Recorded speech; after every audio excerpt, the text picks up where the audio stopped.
Imagina que você acabou de se mudar para um novo país, tá lá vivendo seu intercâmbio, fazendo a faculdade dos seus sonhos, finalmente tá morando sozinha com uma roommate, né? Então você divide um apartamento com uma pessoa, uma gringa, só que você começa a se dar conta de que aqueles homens que entram de madrugada no apartamento de vocês não são nem amigos dela, nem parentes dela, mas sim clientes. Tá bom pra você? Pois é, e tudo isso ainda aconteceu aqui em Vancouver, onde eu moro. E aí, gente, tudo bom com vocês? Sejam muito bem-vindos a mais um Perrengues na Gringa, aquele quadro que eu amo fazer, onde vocês me mandam os relatos, as histórias mais malucas que vocês já viveram mundo afora, e eu sento aqui no conforto da minha cadeirinha, dou os meus pitacos junto com a galera dos comentários. Então, se você tiver uma história boa de intercâmbio, de host family, de avião, voo que deu errado, perrengue com roommate, perrengue com gringos, ou perrengue de viagem mesmo, me manda no meconteseuperrengue@gmail.com, que quem sabe a próxima história não é a sua que eu vou ler aqui, não é mesmo? E a história de hoje, gente, eu tô um pouco chocada, porque, assim, ela me pegou a atenção porque eu abri o e-mail e o título do e-mail era esse aqui, ó. Minha roommate alcoólatra e prostituta.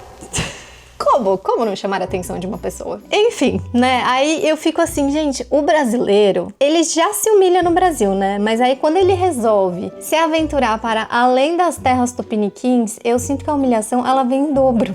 E nesse caso, gente, eu não li o e-mail inteiro, mas eu já imagino que está por vir, não é mesmo? Então, sem mais enrolações, porque o relato é bem longo, eu já vou direto ao ponto. Oi, Kaká! É isso mesmo que está no título. Para começar a história, eu vou contar como eu fui parar em Vancouver. Tenho 25 anos e 2 graduações, uma em cinema e a outra em design de animação. As duas estudei lá no Brasil. Trabalhar com animação foi o que eu sempre almejei. Fiz faculdade de cinema pensando justamente na matéria de animação. Porém, veio a pandemia, a matéria foi uma bosta, a faculdade mudou de dono e o ensino, que já não era dos melhores, ficou com Deus. Nessa época, minha mãe já me perguntava se eu queria fazer intercâmbio e sempre falei que sim, mas queria ir para o lugar certo, não ir para qualquer país só porque a minha faculdade tinha convênio com a faculdade daquele país, sabe? Aí, depois de 2 anos de aula online na pandemia, me formei e comecei a fazer cursos livres de animação, tanto 2D quanto 3D, para ver o que se encaixava mais comigo. No final, me encontrei no 3D mesmo. Venho de uma família com condições boas. Sempre tive quase tudo que eu queria e os meus pais sempre me apoiaram em tudo. Mesmo os dois sendo divorciados. E aliás, meu pai passava no mínimo uma vez na semana na minha casa do Brasil pra me ver brincar com o meu cachorro. Fofo. Gente, tô gravando esse vídeo inclusive no Dia dos Pais, tá? Eu sei que pra vocês já vai ter feito um tempo, mas achei que foi coincidental. Eu acho muito chique quem faz animação 3D. Muito chique. E assim, muito fora da minha realidade, né? O máximo que eu tenho de contato com esses softwares, assim, é o Adobe, né? O pacote Adobe. Tanto o Premiere Pro, que é onde eu edito os vídeos, não esse no caso, porque quem tá editando é o Gui. Mas eu tentei já me aventurar pelo After Effects, eu já tentei fazer umas coisas diferenciadas. E eu sinto que é tão difícil fazer esses bonequinhos em 3D, porque se pra mim colocar keyframes, que é tipo cada movimento que eu faço com a câmera, cada zooms e movimentos que você faz pra tentar seguir a minha cara, é um keyframe diferente que você tem que fazer, entendeu? E aí eu fico imaginando, imagina pra fazer um boneco se mexer em 3D. Eu admiro, tá? Eu tenho um ex-cunhado, inclusive, que trabalhava com isso lá em Toronto. E, mano, palmas, tá? Porque não, realmente é difícil. Eu acho que mesmo com a AI. Quando eu decidi que queria a carreira de animação 3D mesmo, visitei aquelas feiras de intercâmbio e também já sabia que o Canadá e principalmente Vancouver eram basicamente o centro da indústria. Então consultei meus pais, fizemos contas e vimos que o Canadá era uma ótima opção, em comparação com a Europa e a Austrália. Só que para entrar nas faculdades de artes aqui, você tem que aplicar com seus trabalhos, artes autorais, portfólio, e eles decidem se vão te aceitar ou não. Então meus pais falaram para eu fazer a minha segunda faculdade no Brasil, enquanto me preparava para a prova de inglês e fazia o meu portfólio. Gente, sim, eu lembro que, apenas por curiosidade, eu queria ver quanto que era um curso na Vancouver Film School, porque tudo que ela falou aqui é verdade, tá? Aqui é um grande centro do entretenimento, da indústria de animação, cinema. Eu ouso falar que aqui é a nova LA, sim. Tem muitos profissionais, principalmente nessa faculdade que eu fui pesquisar aqui, by the way, é muito cara. Gente, é muito caro e é período integral, né? Eu ficava pensando, nossa, como que eu vou estudar período integral e trabalha como? Ganha dinheiro como? Tipo, você tem que vir já com uma grana e é uma grana muito alta, só que você já sai basicamente empregado nesses estúdios e nessas megas produtoras. Tipo assim, você sai fazendo um filme da Marvel, basicamente. A formação é foda, os professores são fodas. E por que eu tava falando isso? Ah, por causa do portfólio. Aí eu fui pesquisar, né? Falei assim, não, beleza, né? Acho que se eu vender tudo que eu tenho, eu consigo fazer um semestre nessa faculdade. Só que aí tinha essa parte do portfólio. Tipo, é muito louco, né? Como na América do Norte, no geral, e o Léo tava me falando isso esses dias, assim, que tem certas faculdades que você precisa ter notas boas no seu high school, né? Que pra gente é no ensino médio. E no Brasil não é assim, porque a gente tem o vestibular. Então, para uma faculdade aceitar a gente, ela baseia-se nas nossas notas do vestibular. Nos Estados Unidos e aqui no Canadá também, não sei se todos os lugares aqui do Canadá, mas eles levam em consideração as suas notas do ensino médio. E no caso dessas escolas de arte, né, que você já precisa ter algum conhecimento, né, da área que você tá entrando, eles pedem um portfólio, cara. Eu acho muito louco isso. Pra ter certeza de que eu escolheria o lugar certo, eu e minha mãe fizemos uma viagem para o Canadá um ano antes e ficamos uns 15 dias para conhecer as cidades, ver o entorno das faculdades e ter mais segurança na escolha. Por fim, escolhi Vancouver. Eu juro que eu ia te julgar de rica aqui, mas eu fiz a mesma coisa, cara.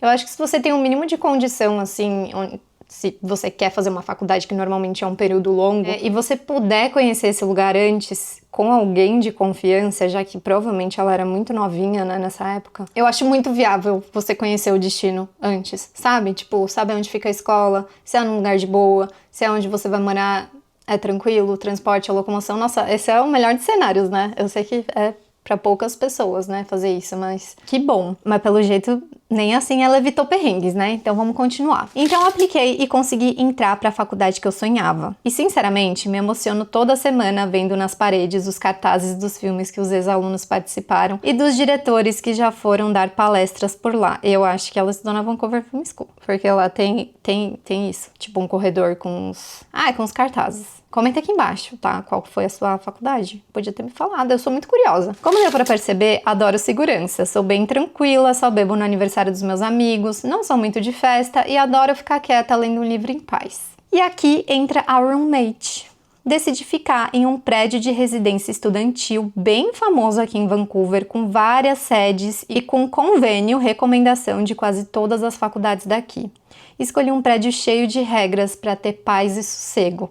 Ô, coitada, alguém avisa a Pob. Como eu ia passar um ano fora e eu, sendo a filha única, meus pais vieram pra cá me ajudar a fazer a mudança, a comprar tudo que eu precisava e me ajudar com as malas. Ai, gente, que sonho. Juro, tipo, o meu sonho é conseguir ter condições de vida pra eu conseguir fazer essas coisas, porque eu sei que deve ter gente assistindo e falando, nossa, que rica, nossa, que privilégios. Mas na minha cabeça, nossa, eu acho que todo mundo deveria ter acesso a isso, sabe? Todo mundo deveria ter a segurança de poder... Não é segurança que eu quero falar, mas, tipo, é o privilégio mesmo, a condição de poder fazer um intercâmbio, de poder aprender uma nova língua, mas de com segurança, sabe? De, tipo, seus pais virem te ajudar. Eu tava vendo até esses dias no TikTok uma menina que eu fiquei encantada, o cara tá fazendo um react dessa série de vídeos que ela fez, falando como que foi viver dentro daquelas sororities, que eu acho que chama, aqueles grupos de faculdade que você tem que entrar, eu nem sei o nome disso, tipo, eu ia falar seita, mas não é seita, sabe? Tipo, que tem pros homens são as fraternities e pras mulheres são as sororities, e ela foi uma brasileira que participou disso, e é, gente, um universo.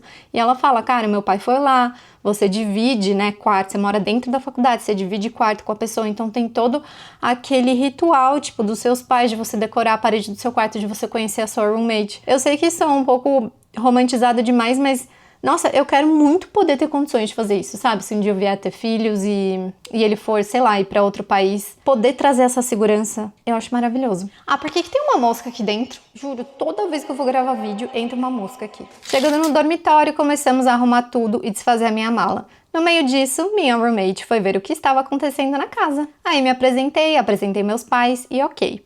Carol, pra você entender, o apartamento tinha 2 banheiros, um meu e um dela. 2 quartos, um meu e um dela, e uma cozinha compartilhada. Nossa, não é nem que elas dividiam um quarto, né? Igual nos filmes que a gente vê, era tipo real um apartamento. Top! Depois de já estar tudo certo, mais ou menos uma semana depois, meus pais me deixaram aqui no Canadá. E pensei que conheceria mais a minha roommate, porque ela não tinha me falado nem o nome dela. Mas pra minha surpresa, ela cagou pra mim. Eu ia toda animada falar hi pra ela e ela só falava hey, num tom meio entediado e passava reto por mim. Achei estranho, mas achei que talvez era porque eu sou filha única, né? Mas respeitei. Oxe, que tem a ver você ser filha única com essa situação? Nossa, filhos únicos são meio traumatizados, né? Tem muito esse estereótipo de mimados, mas, pô, nesse caso você vai morar com uma pessoa e a pessoa não te cumprimentar ou não se apresentar, eu acho falta de respeito. Eu não acho que é uma questão de você querer atenção ou você ser mimada por ser filha única. Não tem nada a ver uma coisa com a outra. Sempre que eu via ela, eu cumprimentava e depois seguia minha vida. Mas o tempo foi passando e eu conhecia cada vez mais pessoas. Via que 99% era muito legal e simpático. E não entendia porque a minha roommate mal falava oi comigo. Mal sabia eu. Ela quase nunca saía do quarto e percebi que ela nunca ia pra aula. Então deduzi que ela estaria de férias, porque era julho, justo. Mas logo percebi que poderia ser um inconveniente para mim, porque eu estava numa rotina super puxada. Às vezes tendo aula 12 horas por dia. Você estudava na Vancouver Film School, sim. Aí, ó, 12 horas por dia. Só querendo chegar em casa e relaxar um pouco. Enquanto isso, à noite, eu só ouvia ela conversando com os amigos dela por call.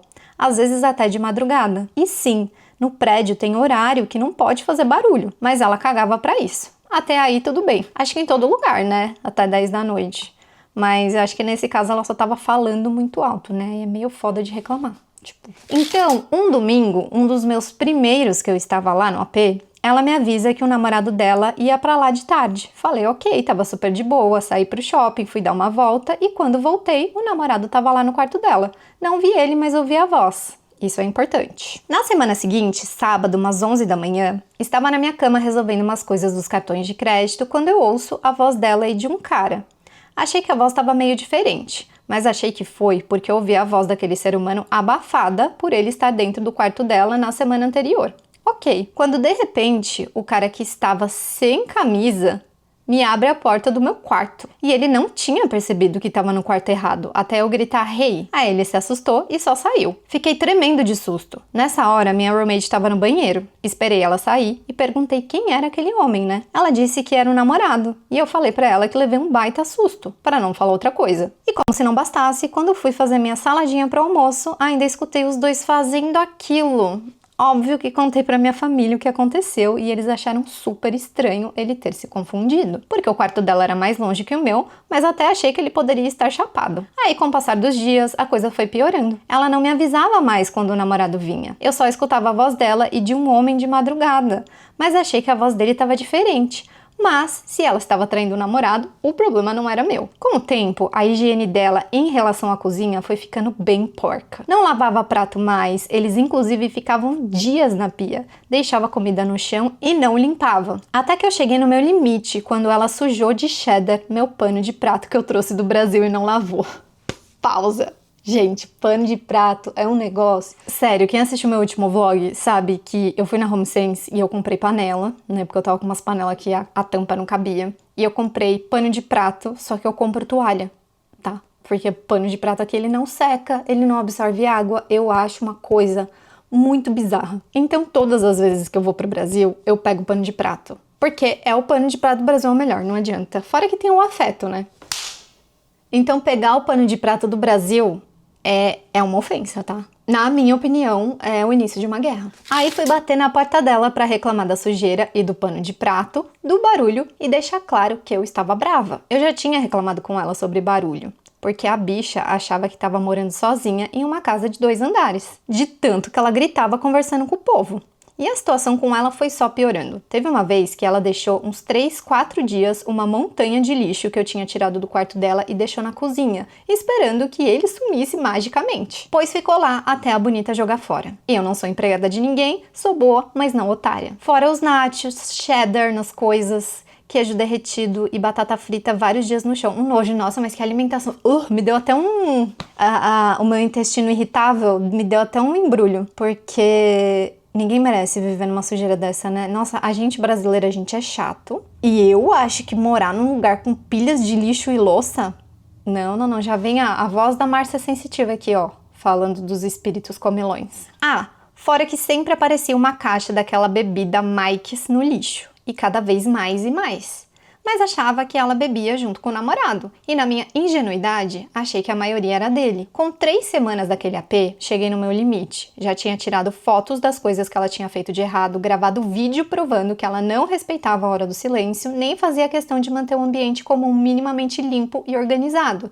Tirei foto até dos meus remédios psiquiátricos para fazer um drama, porque finalmente pedi para trocar de quarto. Me partiu o coração deixar o lugar que eu e os meus pais arrumamos e organizamos com tanto carinho, mas eu já não estava conseguindo dormir em paz, porque às vezes ouvia a minha roommate trazer caras no meio da madrugada e ficava em pânico. Nem saía para ir no banheiro. Nesse ponto, eu já sabia que eram vários caras por causa da voz, que cada vez era diferente. Então mandei um e-mail para a administração do prédio contando tudo. Inclusive anexei provas e mostrei os meus remédios psiquiátricos. Me responderam e falaram que eu teria que pagar uma taxa de $100 para mudar de quarto e eu aceitei. Mana, $100? Eu ia pagar também. Não quero saber. Tipo, eu acho que assim, quando você para pra pensar em coisa de aluguel, você estava numa acomodação da escola até onde eu entendi. Cara, quando você aluga e você faz um contrato de aluguel de 1 ano, você tem que pagar, acho que é... Não sei se é um aluguel inteiro ou metade de um aluguel, tipo, é muito dinheiro, muito mais que $100, então você tá no luxo, no lucro e no luxo, né, eu espero, porque morar no meio de um pandemônio de lixo ninguém merece. Na minha cabeça, quem tinha que se mudar era ela, mas melhor ter paz do que ter razão. Obviamente, entraram em contato com ela para relembrar sobre as regras. E como só tinha nós duas no AP, ela sabia quem tinha dedurado ela. Era eu. Fiquei com muito medo dela querer quebrar minha cara na porrada ou dela mijar no meu sabonete líquido, igual o cara que contou um relato fez. Mano, esse cara, ele vai pro pódio dos perrengues na gringa, sério, eu não esqueço esse relato. Quem não assistiu, ó, vou linkar aqui. Tirei todos os meus produtos do banheiro em pânico.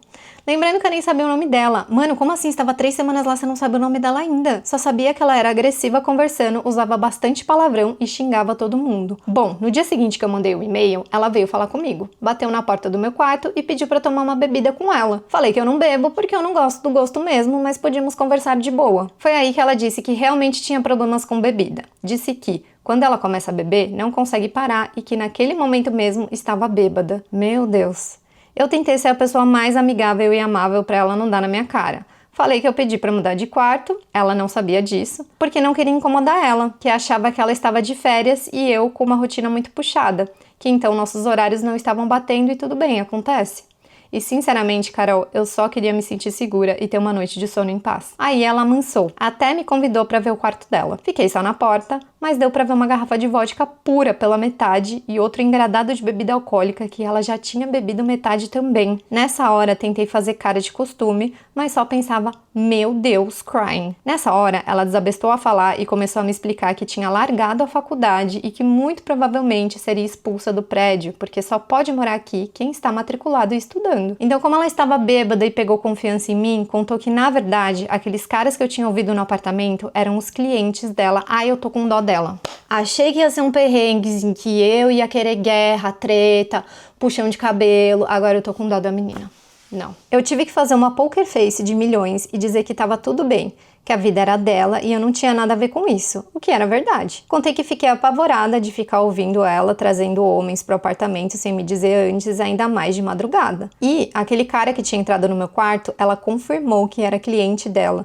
Por isso ele não sabia onde era o quarto direito. Pedi para ela se colocar no meu lugar, perguntei se ela não ia ficar apavorada só de ouvir homens aleatórios entrando no apartamento no meio da noite, ainda mais num país que não era o dela. Ela disse que entendeu, mas sei lá, ela tava bêbada, né? E nos acertamos. Ela pediu desculpas por tudo e disse que só não veio ter uma conversa antes, me conhecer de verdade, porque ela tinha vergonha. O que eu também super entendi. Ninguém se prostitui por diversão, né? Ela tinha uma razão. Não sei se por causa do vício em álcool, mas chutaria que sim. Também acho que foi por causa disso que ela largou a faculdade. Confesso que, depois dessa bomba estourar no meu colo, eu fiquei em pânico. Eu fui pro quarto e não sabia se ela tinha dito a verdade ou não. Comecei a contar o que tinha acontecido pros meus amigos do Brasil e eles acharam que não tinha porque ela mentiu. Porque se eu contasse a verdade, aí sim ela seria expulsa. Nossa, verdade, gente, se ela era estudante internacional, aqui no Canadá, juro, tá escrito no seu passaporte quando você é estudante internacional, que você não pode fazer nenhuma atividade relacionada, tipo, tráfico de drogas, prostituição, tipo, eu não poderia fazer um OnlyFans, por exemplo, que as pessoas super normalizam. Então, se ela era estudante internacional, eu acredito que ela não só seria expulsa da faculdade, ela seria deportada. Eu não sei o que pensar até agora, mas acho que é mais meu psicológico se recusando a aceitar, porque eu penso nem que isso aconteceu, porque quais as chances? Mas aconteceu e passei por um perigo imenso sem nem perceber. Imagina se essa menina me bota alguma droga na minha comida pra eu dormir e Bom, e com essa história quero dizer que se algum dia vocês sentirem que alguém tem uma vibe meio estranha, sentirem que alguma coisa não está certa, muito provavelmente não está. Sempre tomem muito cuidado com roommates, como a Carol já disse, é uma roleta russa de psicopatia.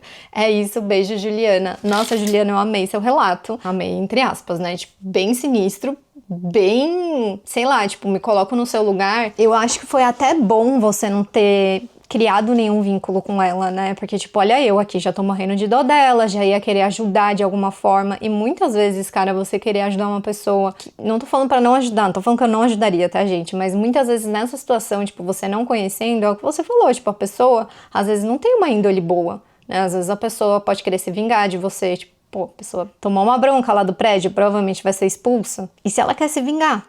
Né, como você disse lá do negócio do xixi, e se ela quer se vingar num nível além do nível ok, né, porque você não sabe também qual a índole dessas pessoas que entram por aí de madrugada, né, e eu falo isso porque eu tenho uma amiga que passou por algo muito parecido, mas não, tipo, a pessoa não era do job, só que ela era uma pessoa extremamente sociável.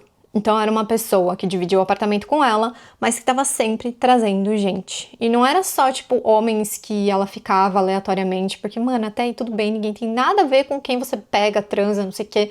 Só que você tem que entender que você tá dividindo um espaço com a outra pessoa. E isso eu falo, gente, desde você que mora com seus pais, com suas irmãs, com sua família, até você que divide apartamento com uma pessoa que você nem sabe o nome. Eu acho que precisa existir um mínimo de senso de você entender até que você tá numa residência estudantil, né, que as pessoas estudam ou trabalham. As pessoas provavelmente fazem alguma coisa da vida delas.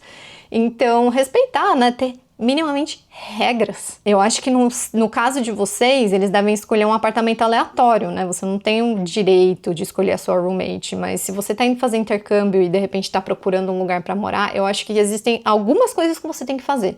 A primeira delas é tentar conhecer minimamente a pessoa. Normalmente as pessoas fazem entrevistas, tá? Quando você vai morar em algum lugar, porque as pessoas sensatas, elas querem que bata, né, as personalidades. Então, como eu tava falando, né, dessa pessoa aí, dessa minha amiga, ela passou por situações horríveis, porque a pessoa fazia festa, a pessoa, ela, tipo, às vezes queria ficar na sala dela lendo um livro, sabe, viver um pouco fora do quarto, e ela não podia, porque a sala sempre tinha alguém muito louco, bebendo alguma coisa, era sempre uma falação, era sempre uma bagunça, era sempre um cheiro de cigarro, era sempre sujeira em cima da cozinha, então, tipo, é meio foda, né? E aí de madrugada também, tipo, era sempre esquenta na casa delas, era sempre, tipo, reunião de amigos na casa delas, mas e aí? A casa é dividida, né? Você tem que perguntar pra pessoa se tá ok. E aí nessas horas você tem que ser mais incisiva, tipo, ó, ok, mas não gosto sempre, gosto de ter a minha casa mais em silêncio, não gosto de ter milhões de pessoas aqui de madrugada. E no caso dessa minha amiga, ela teve que colocar uma tranca na porta dela porque começaram a sumir coisas dela. Ela acha que não foi a roommate, porque enfim, elas eram até minimamente amigas, mas vai saber, né, quando tem uma casa que fica entrando muita gente, as coisas começam a sumir.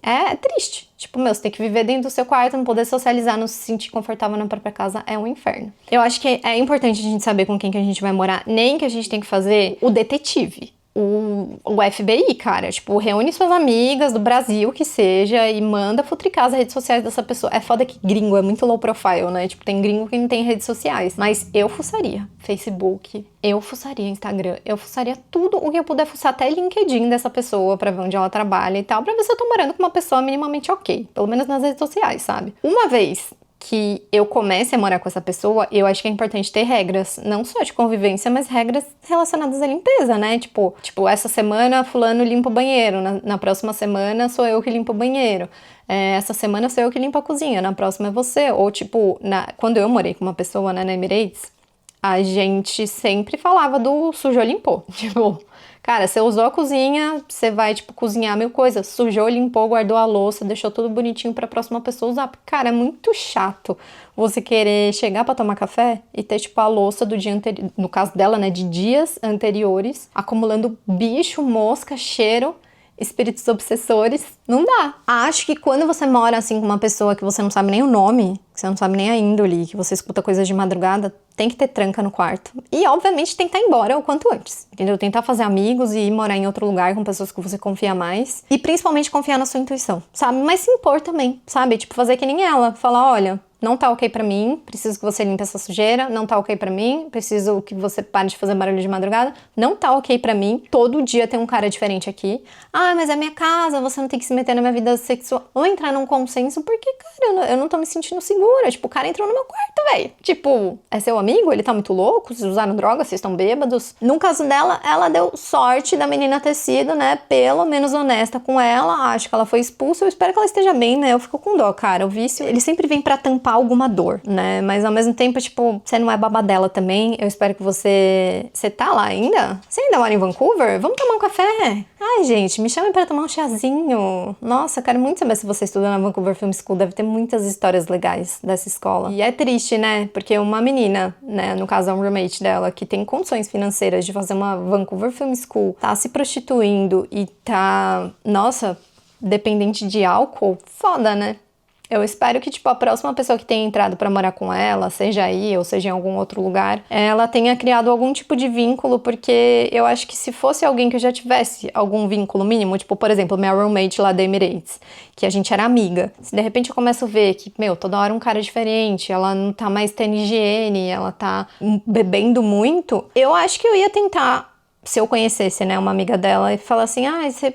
tô um pouco preocupada com fulana, tá tudo bem. Eu sei que às vezes é se intrometer onde você não é chamada, mas às vezes os amigos não estão sabendo disso, né? E aí, de repente, tem um amigo mais próximo pra falar com um irmão, um familiar que mora perto. Sei lá, cara, às vezes tudo que as pessoas precisam é só de uma ajuda, sei.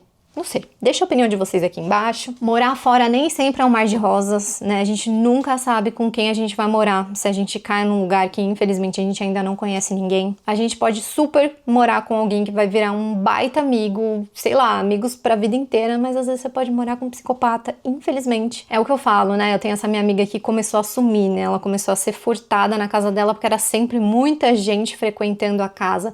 Mas são nesses lugares que, de repente, se você é muito novinho, se de repente, tipo, você acabou de fazer 18 anos, você foi morar...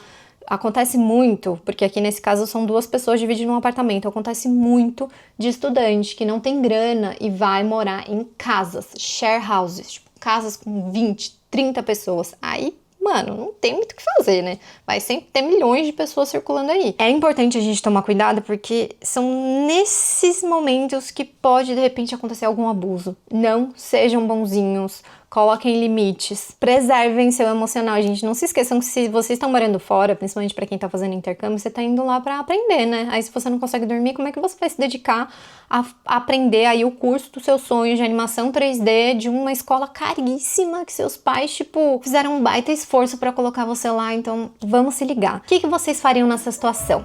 Me contem. E se você também tem uma história bem interessante, assim, de roommate maluco, dates com gringos, host family surtada, qualquer evento que tenha acontecido em alguma viagem sua, pode ser no Brasil também, tá? Eu tô recebendo alguns relatos do Brasil, eu vou fazer um perrengues especial de viagens no Brasil. Me mandem no meconteseuperrengue@gmail.com e muito obrigada por quem ficou até aqui. Se vocês querem assistir mais perrengues na gringa, tem uma playlist enorme aqui embaixo, vou deixar linkado na descrição. Não esqueçam de deixar o like de vocês, se inscrever no canal, se inscrever no meu canal de vlogs também com meu namorado, que a gente acabou de colocar um vídeo lá contando sobre a ameaça de tsunami que a gente recebeu aqui no Canadá. Tenho várias curiosidades relacionadas a isso, porque o Canadá fica em cima de uma placa tectônica, tem o tal do The Big One, que é um grande evento que pode acontecer a qualquer momento. Então, vários lugares tem que ter kits de sobrevivência no apocalipse. O Léo mostrou um desses kits, tá bem interessante. Então, se você ainda não é inscrito lá, aproveita e se inscreve. E é isso, gente. Muito obrigada, um beijo, tchau!